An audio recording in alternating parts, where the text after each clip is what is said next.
welcome back to the Dork Mother. So today, the Dork Daughter and I are doing Retro Movie Saturday. Now this is one she hadn't seen before, although I try to enlighten her to the ways of the retro movie. Yes, she does a lot.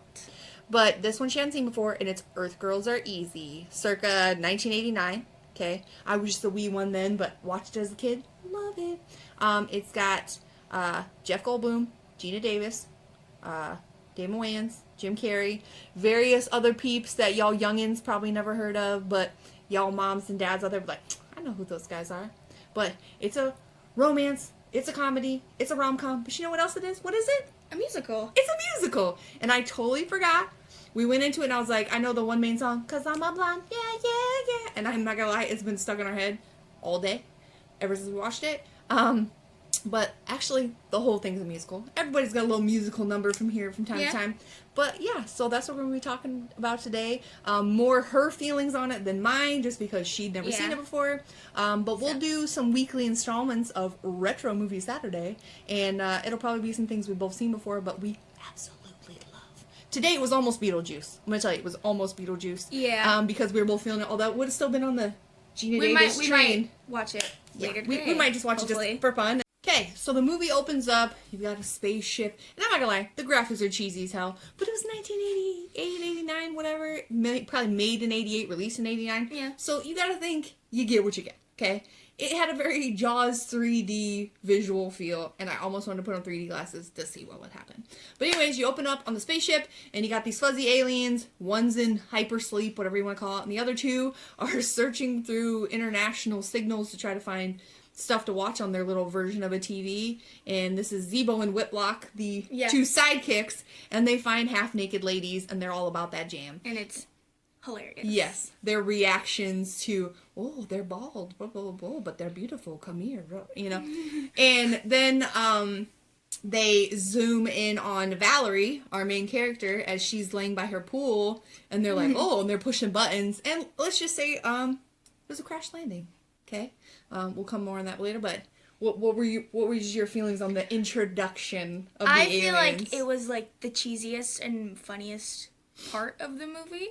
Like it was cheesy, but you're like, okay, this is gonna be comedy. Even if it's for cheese factor alone, it's gonna be comedy. Yeah. So we zoom down to Earth. We meet Valerie, all official, and she's got her little fiance Ted, who's a d-bag. If any of you watch Dumb and Dumber, he's the guy that's trying to get money that the Dumb and Dumber guys steal, and it's a whole thing. Anyways, but you find out he's a D-bag, he's off cheating, you want her to, like, woman up and be like, I don't need your shit, but, like, she needs some time to get to that point.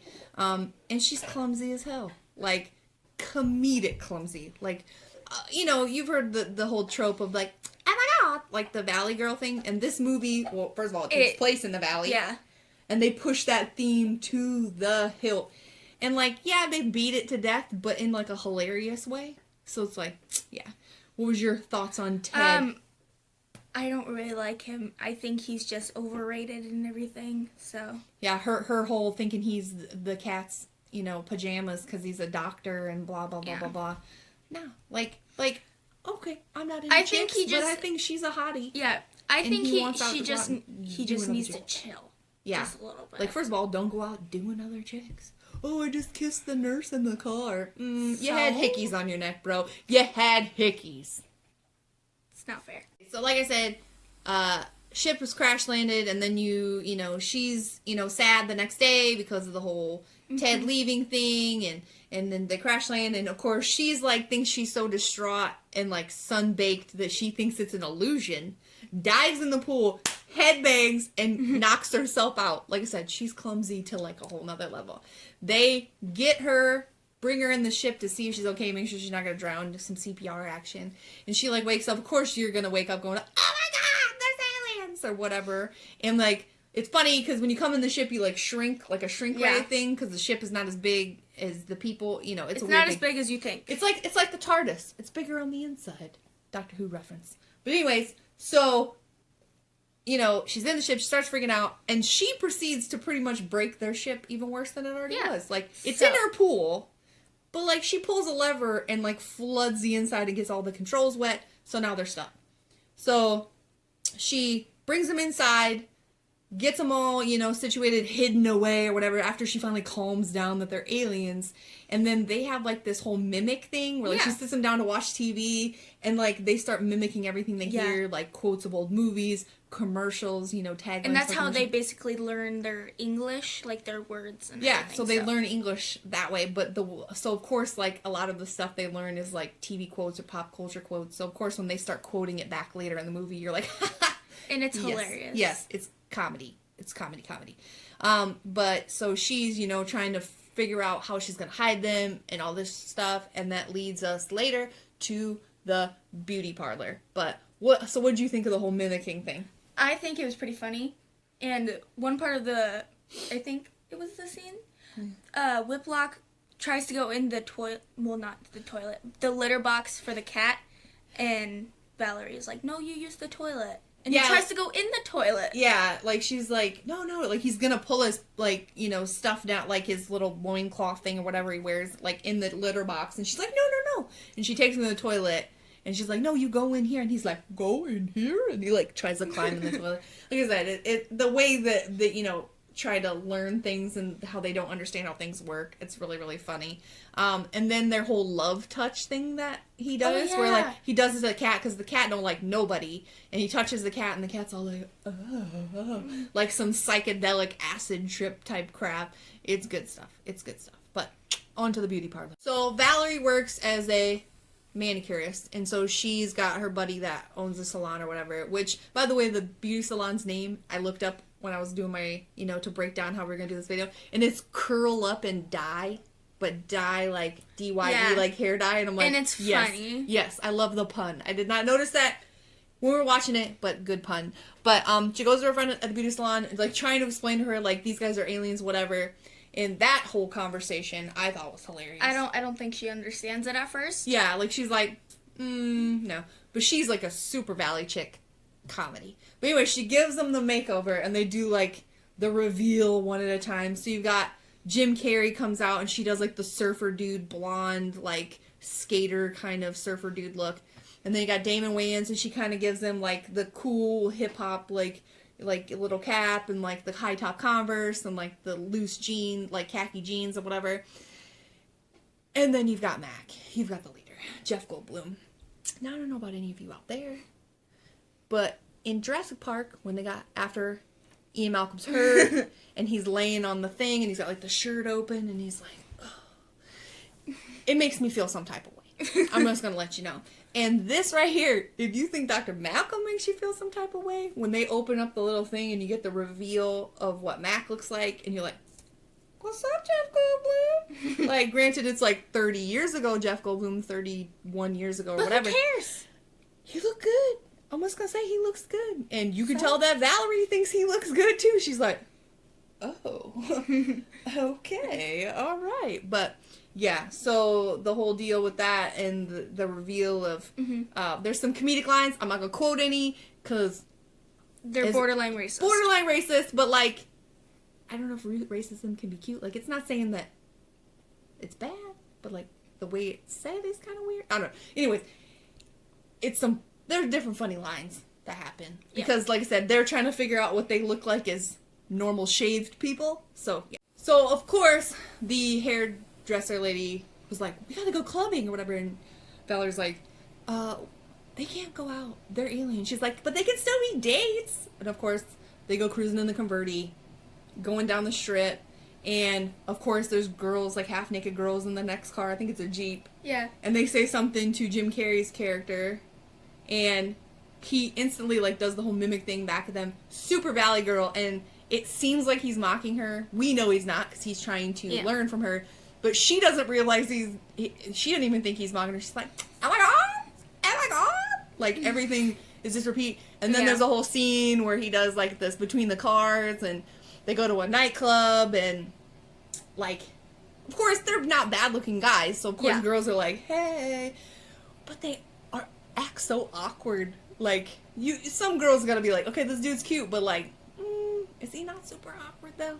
And then, her feelings, she did not like it so much, but then Damon Wayans gets in a dance battle with a guy over a girl. Yeah. And she was like, she could take it. think it's really necessary. She thought it was unnecessary. But when the dude walks up to the girl while Damon Wayans' character is dancing with her and says, "Girlie, why dance with a zero when you can dance with a hero?" And then, of course, he doesn't understand that that's a diss, so he comes around back later and goes, "Why dance with a hero when you can dance with a zero?" And it's this whole thing, and it leads to a dance battle, but it's super funny because at so many points in the... Spoonie. Hello, puppy dog. So many points in the dance battle, at any point in time, that the dude's doing intense dance moves, not like your regular, like, Carlton back and forth stuff. I mean, like, spins and all that. It's blatantly obvious it's not Damon Wayans. So, like, yeah, that's cheesy, and they don't even try to hide it. So the whole time that's going on, she's like... Yeah, I didn't really feel like the whole dance part was necessary. I mean, it builds to the storyline, but you just... It gave Damon Wayans something to do. It gave him something to do, but you could clearly tell it was not him. Yeah. You could it was blatantly obvious it was not him. But...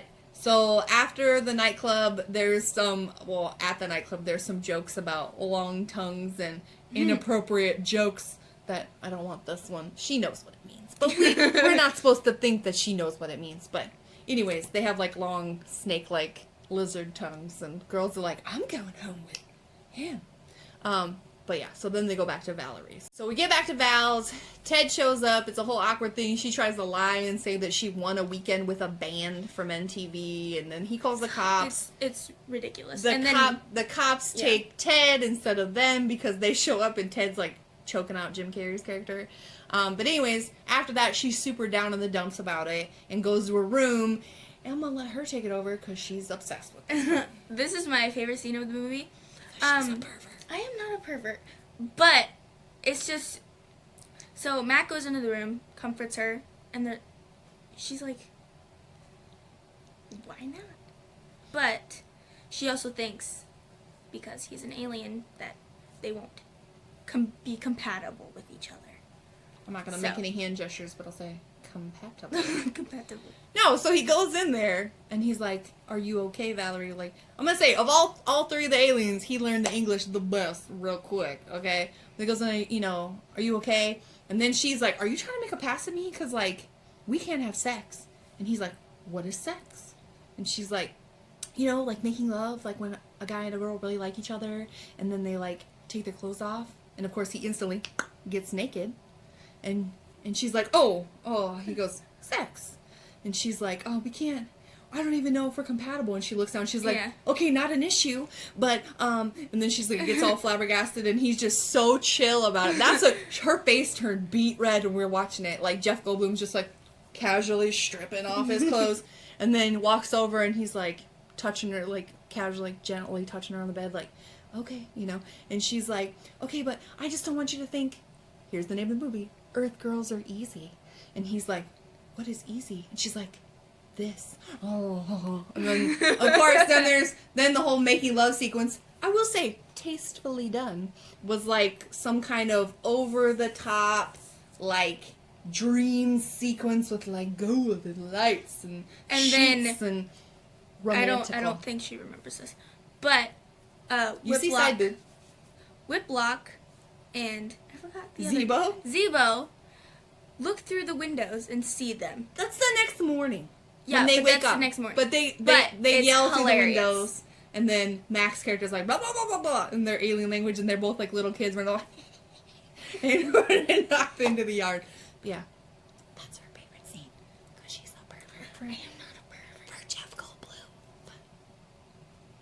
Okay, so she had called the pool guy to come drain the pool so they could fix their thing or whatever. The pool guy shows up, and any of you know any early SNL, like back in the day, like late 80s, early 90s, he was on there, is Michael McKean.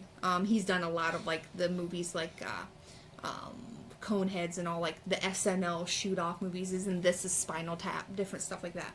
But he's the pool guy, and he's, like, the stereotypical surfer dude, like, "What's up, guys?" Like that. And so Val and Mac are finishing up in the bedroom, getting dressed. And, of course, Whiplock and Zebo are talking to the pool guy, and he's telling them about that there's chicks with bikinis at the beach. And, of course, they're down for that. That's how they ended up on Earth to begin Yeah. with. So, he gets them to go on a little road trip, and things go awry. So, There's an accidental robbery. yeah. A little kid at the gas station has like a toy gun, which nowadays they don't make toy guns that look realistic because they don't want nobody getting shot. But of course, this is the 80s, and it looked like a real gun. It was a water pistol. So they took it and Playing with it, not holding waving it it. around, but like. But they go into the gas station, and the gas station person is obviously like, oh my gosh, it's a robbery. Yeah. So gives them everything they want, and then leave. And then takes the car. Yeah, and so then Woody goes in, because Woody told them to go get the snacks since he was paying for the gas. So they had gone in for that. So he went in to pay for the gas, and then they take off in the car because the chick wanted the gas pump. The whole thing, anyways, becomes this wild goose chase of them driving in his car the wrong way on the Los Angeles freeway, and the craziness that ensues from that. I think that's one of the funnier parts of the whole movie. Because at one point, aren't they driving with their feet? Yeah, they're driving with their feet, their toes are on yeah. the steering wheel, and then one's backwards, facing the backwards. I think at one point there's an animal in the car, somehow. Yeah, I think at one point. I don't know. The whole scene is nuts, and then they end up in the giant donut above the donut shop. Yeah. If y'all seen Iron Man, the big donut he sits in, just chilling, that donut, and the car ends up in there, and craziness. I mean, Jim Carrey and Damon Wayans don't get a whole lot to do in this movie. Obviously, this is Jeff Goldblum's deal, but that's comedic gold. Them freaking out and yelling at each other, and more times than not, it's not in English. It's in their weird and sometimes they don't put subtitles on. So yeah, there just sounds like gibberish. But yeah, but it's hilarious. It's good stuff. Okay, so obviously they get arrested and the whole wreck thing or whatever, but instead of taking them to the cop shop, they take them to the hospital because that's a pretty big wreck. Donuts way up in the air. And Valerie and Mac are all freaking out because they don't want them, because they have 2 heartbeats and it's pretty obviously they're aliens. So she doesn't want Ted to figure it out because Ted's the doctor on call right now. So her and Mac sneak into the hospital. And she really loved this part because it is so much of, like I said, the whole mimicking thing and how they can make whatever sound they want. You got Whitlock and Zebo laying on examination tables in the same room. And, Ted starts to examine them before Mac and Val get there. And so as soon as they get there, Mac starts throwing sounds at him and messing with his head. And to the point where he makes Ted believe that everybody in the room has 2 heartbeats. Not just Ted himself, Valerie. Oh, he doesn't know it's Valerie. He thinks it's a nurse. And then there's a whole cacophony of different sounds. Of whoop, whoop, whoop, whoop, whoop. And it almost comes off like a beat. They got some dog sounds and some and different, and then the heartbeat and all this stuff. And then he's leaving and he's running out all freaking out, and they make it sound like his feet weigh a lot, boom, boom, boom. Yeah. It's hilarious. You were loving it. And that scene, I think it really gives her payback for Ted. Yeah. I think, because you're a jerk. Here you go. Have a mental breakdown. Love it. Love it. And then, so she goes out, and his car's in the parking lot, because her and Matt got to the hospital via police cruiser, and he used his little love touch to get the cops to let them go. But, so they are waiting in the back of Ted's car, and she's waiting by Ted's car. Ted comes out, and Ted apologizes, and then tells her he wants to go get married in Vegas that night. And she had a freaking meltdown. Ted needs to stop at that point. She was, yelling at the TV. She's like, no, you don't do it. She was so mad. She's like, no, Ted just needs to stop. Can he just go away now, please? I'm like, just watch the end of the movie. She's like, I can't. I'm angry. I was like, just wait, and maybe it'll get better. She's like, no, I just won't. I was like, we'll just have to wait and see. So they go back to the house, and the spaceship gets fixed, and all this stuff's going on, and she's packing for her little wedding trip to Vegas, and that's when her heart started breaking. Okay, so heartbroken her, but also heartbroken Mac. Because Mac and the guys, when they were coming home in the car and heard the whole thing about them going off to Vegas to get married, him and the boys sneak off, and they're fixing the spaceship, and like I said, while she was packing, and she's melting down over here no, we can't leave. He can't leave. And I was like, just wait it out. So Valerie comes out back to, tell him, I think her original plan was tell him, you know what? I love you. But then he starts doing the whole, no, like, you do your thing, whatever. But then it all gets ruined because Ted comes outside. Once again, angry her. She's like, no, Ted, you're ruining it. Get out of here. Yeah. Yeah, she was losing it. So then, she's, I think, once again, still trying to be like, okay, Mac, but, like, I want you. Like, I love this guy. I don't know why, but I love this guy. But, like, I love you. And then Mac does the love touch. Ruins and it all goes downhill. All goes downhill. And then they're rolling around on the floor in the dried up pool, and, like, making out for a second. But then she got hope. Because then what happened? It didn't work. Didn't work. Not on her. Not on Val. Because she loves Mac. And then Ted had a momentary love touch moment with the cat. And then it was kind of freaky-dicky. But, yeah, it was kind of weird. But the joyous moment she had when she realized that Valerie picked Mac, and Mac was like, he's like, you pick, I am your one love. She's like, yeah. And then she was like, yay. Like, you wouldn't think she would get that emotionally invested in a movie that's like 20-some years older than her. But she did. And I'm for it. Because this movie is the bomb diggity. Okay? Yeah. But yeah, so, they fly away and happy ending. Final thoughts. It was a good ending, and I think I liked the movie. I would definitely watch it again. So, yeah. Just even for the Mac reveal coming out of the little tube. Yeah. My favorite character was Mac, and my least favorite character was Ted.